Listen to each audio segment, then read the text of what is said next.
প্রিয় শিক্ষার্থীগণ, শিক্ষাগৃহ চ্যানেলে তোমাদের স্বাগত। আজ আমি আলোচনা করব ক্লাস 11 ইতিহাস দ্বিতীয় সেমিস্টার এর একটি 8 নম্বরের গুরুত্বপূর্ণ প্রশ্ন। সেটি হলো, নতুন বিশ্বে স্পেনের অভিযান সম্পর্কে আলোচনা করো। পঞ্চদশ শতকে ইউরোপের যেসব দেশ সামুদ্রিক অভিযানে অগ্রণী ভূমিকা পালন করেছিল তাদের মধ্যে অন্যতম ছিল স্পেন। সমুদ্রাভিযানে স্পেন ও পর্তুগালের মধ্যে বিরোধের পরিপ্রেক্ষিতে পোপ ষষ্ঠ আলেকজান্ডার 1494 খ্রিস্টাব্দে এক নির্দেশনামার দ্বারা স্পেনকে আটলান্টিক মহাসাগরের পশ্চিম দিকে নৌ অভিযান চালানোর জন্য চিহ্নিত করে দেন। ফলে স্পেন শুধুমাত্র পশ্চিম দিকের সমুদ্র অভিযানে মনোনিবেশ করায় নতুন বিশ্ব অর্থাৎ আটলান্টিক মহাসাগরের পশ্চিম দিকে আমেরিকা ও তার আশেপাশের অঞ্চল অধিকার করতে সক্ষম হয়। স্পেনের সামুদ্রিক অভিযান। 1 নম্বর, অভিযানের কারণ: নতুন পথের সন্ধান লাভ, নবজাগরণ, বৈজ্ঞানিক আবিষ্কার, খ্রিস্টধর্মের প্রচার স্পেনীয়দের সামুদ্রিক অভিযানে উৎসাহিত করে তোলে। এছাড়া স্পেনের সামুদ্রিক অভিযানে বেশ কয়েকটি বিশেষ কারণ ছিল। এগুলি হলো, এটাই অভিযানের 1 নম্বর কারণ। নাবিকদের উদ্যোগ। নৌবিদ্যায় যথেষ্ট দক্ষ স্পেনের নাবিকরা ছিলেন যথেষ্ট অনুসন্ধিৎসু। তাঁদের অজানাকে জানার অদম্য ইচ্ছা স্পেনকে সমুদ্রের জলে জাহাজ ভাসাতে অনুপ্রাণিত করেছিল। 2 নম্বর, রাজতন্ত্রের সমর্থন। স্পেনের সামুদ্রিক অভিযানে সেখানকার রাজতন্ত্র যথেষ্ট সমর্থন ও সহায়তা করেছিল। স্পেনের রানী ইসাবেলা ও রাজা ফার্দিনান্দ সেদেশের সামুদ্রাভিযানকে যথেষ্ট উৎসাহিত করেন। 3 নম্বর, বণিকদের সহায়তা। স্পেনের বিভিন্ন ব্যবসায়ী ও বাণিজ্যিক প্রতিষ্ঠান ভৌগোলিক অভিযানে যথেষ্ট তৎপরতা দেখিয়েছিল। ফুগার, ওয়েলসার প্রভৃতি সংস্থা এক্ষেত্রে অগ্রণী ভূমিকা নিয়েছিল। অবশ্য এর পিছনে তাঁদের বাণিজ্যিক স্বার্থই কাজ করেছিল। 4 নম্বর, আর্থিক সমৃদ্ধি বৃদ্ধির লক্ষ্য। সে যুগে স্পেন ছিল একটি সম্পদশালী রাষ্ট্র। স্পেনের আর্থিক সমৃদ্ধি তাকে সমুদ্র অভিযানে যথেষ্ট উদ্যোগী করেছিল। 2 নম্বর পয়েন্ট, স্পেনের অভিযানের বিবরণ। স্পেনের নাগরিকরা আটলান্টিকের পশ্চিম দিকে অভিযান পরিচালনা করেছিল। স্পেনের প্রধান অভিযানের কারণগুলি হল: 1 নম্বর, আমেরিকা আবিষ্কার।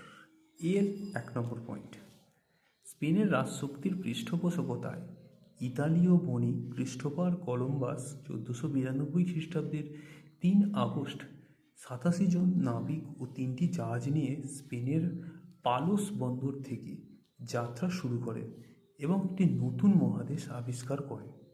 পরে এর নাম হয় আমেরিকা। কলম্বাস পরবর্তী অভিযানগুলির মধ্য দিয়ে আমেরিকার হিস্পানিওলা, কোস্টারিকা, হন্ডুরাস প্রভৃতি অঞ্চলে স্পেনের উপনিবেশ স্থাপন করেন। 2 নম্বর, প্রশান্ত মহাসাগরীয় অঞ্চলে অভিযান।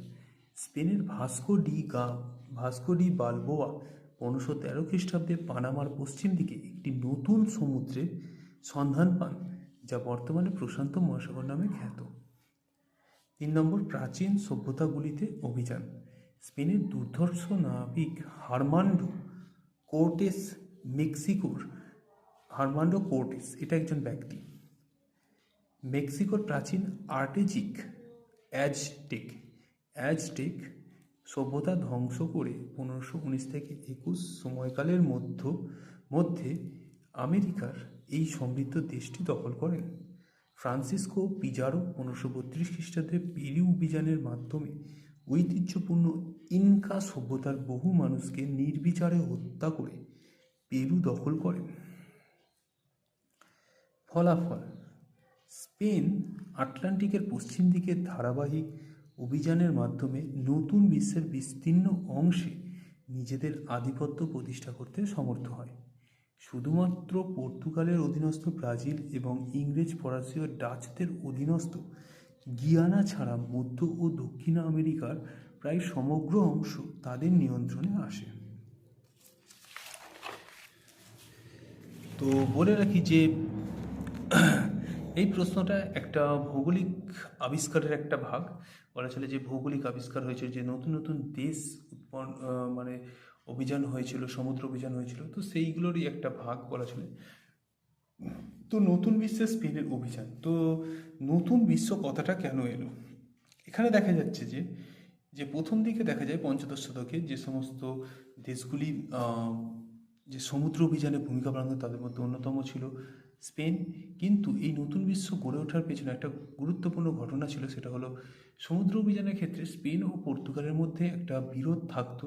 তো তারই পরিপ্রেক্ষিতে যে পোপ ষষ্ঠ আলেকজান্ডার 1494 খ্রিস্টাব্দে একটি নির্দেশনামার দ্বারা কী করেছিলেন, যে আটলান্টিক মহাসাগরের পশ্চিম দিকে নৌ অভিযান চালানোর জন্য স্পেনকে চিহ্নিত করে দেন জায়গা।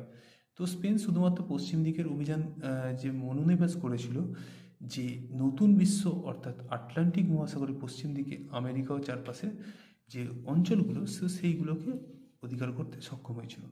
তো এই স্পেনের সামুদ্রিক অভিযানের যে কারণগুলি হলো, সেখানে দেখা যাচ্ছে যে নাবিকদের উদ্যোগ, যে নাবিকরা যে যথেষ্ট গুরুত্বপূর্ণ ভূমিকা পালন করেছিল, কারণ তারা নতুন নতুন অঞ্চল অভিযান করা এবং সেখানে ব্যবসা বাণিজ্য করার জন্য উৎসুক ছিলেন। এবার এছাড়া হচ্ছে রাজতন্ত্রের সমর্থনের ক্ষেত্রে যে সেখানকার রাজারা এই ক্ষেত্রে যথেষ্ট সহায়তা করেছিলেন, এবং এক্ষেত্রে দেখা যায় স্পেনের রানী ইসাবেলা ও রাজা ফার্দিনান্দ এই সমুদ্র অভিযানে যথেষ্ট গুরুত্বপূর্ণ ভূমিকা এবং তারা উৎসাহও দিয়েছিলেন। বণিকদের সহায়তা, তো বিভিন্ন বণিক গোষ্ঠী এক্ষেত্রে সহযোগিতাও করেছিল এই ভৌগোলিক অভিযানে। তবে এর পিছনে তাদের একটা গুরুত্বপূর্ণ ছিল বাণিজ্যিক স্বার্থই কাজ করেছিল। আর্থিক সমৃদ্ধির লক্ষ্য, তো স্পেন ছিল একটি সমৃদ্ধশালী দেশ, তো তো তাদের আর্থিক সমৃদ্ধির জন্য এই অভিযান করা জরুরি হয়ে পড়েছিল। তো স্পেনের অভিযানটা কী কী ছিল? তো সেক্ষেত্রে দেখা যায় যে আমেরিকা আবিষ্কার, দেখা যায় যে 1492 খ্রিস্টাব্দে ক্রিস্টোফার কলম্বাস যে তারা একটা পালস বন্দর, স্পেনের পালস বন্দর থেকে যাত্রা শুরু করেন এবং একটি নতুন মহাদেশ আবিষ্কার করেন যার নাম হয় আমেরিকা। পরবর্তী ক্ষেত্রে কয়েকটি অভিযানগুলি এবং কয়েকটি উপনিবেশ স্থাপন করেছিল আমেরিকা, যেমন হিস্পানিওলা, কোস্টারিকা, হন্ডুরাস প্রভৃতি অঞ্চলে। এছাড়া প্রশান্ত মহাসাগরীয় অঞ্চল, যেখানে ভাস্কো ডি বালবোয়া যে 1513 খ্রিস্টাব্দে পানামার পশ্চিম দিকে একটা নতুন সমুদ্রের সন্ধান পান, যা বর্তমানে যার নাম হয় প্রশান্ত মহাসাগর। প্রাচীন সভ্যতাগুলিতে অভিযান, যে প্রাচীন সভ্যতা দেখা যায় হারমান্ডো কোর্টেস মেক্সিকার অ্যাজেটিক সভ্যতা ধ্বংস করেছেন 1519 থেকে 21 খ্রিস্টাব্দে। এরপরে ফ্রান্সিসকো পিজারো যিনি পেরু সভ্যতার মাধ্যমে যে গুরুত্বপূর্ণ ইনকা সভ্যতা সেটা ধ্বংস করেছিলেন। তো শেষ পর্যন্ত দেখা যায় যে নতুন বিশ্বের যে একটা অভিজ্ঞতা তাদের ছিল, তো তার ফলে দেখা যায় যে পর্তুগালের যে অধীনস্থ ব্রাজিল, ইংল্যান্ড, ফরাসি, ডাচদের অধীনস্থ যে গিয়ানা ছাড়া মধ্য দক্ষিণ আমেরিকার প্রায় সমস্ত অংশই পর্তুগালের নিয়ন্ত্রণে এসেছিল। তো এই ভিডিওতে এই পর্যন্তই, দেখা হচ্ছে পরের ভিডিওতে। ভিডিওটি ভালো লাগলে লাইক করে দিও, চ্যানেলে নতুন হয়ে থাকলে চ্যানেলটিকে সাবস্ক্রাইব করে দিও। ধন্যবাদ।